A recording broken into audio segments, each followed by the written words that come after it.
Hi friends, this video shows how to download and install software update or firmware update. Please don't forget to subscribe this channel. Please like and share the video. Go to settings. Select the settings icon from top right corner. Then go to device preferences. Select about. Under about here we can see version. Right now I am using Android TV OS version 10. I am going to update this. Select system update. Now it's checking for update. Okay, done. It shows new update available.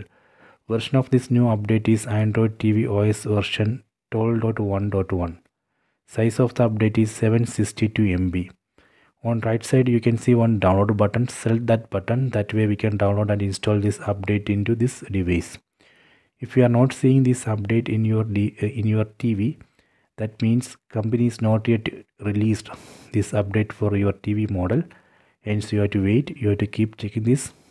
Once this is available, then you would be able to download and install this update into your device.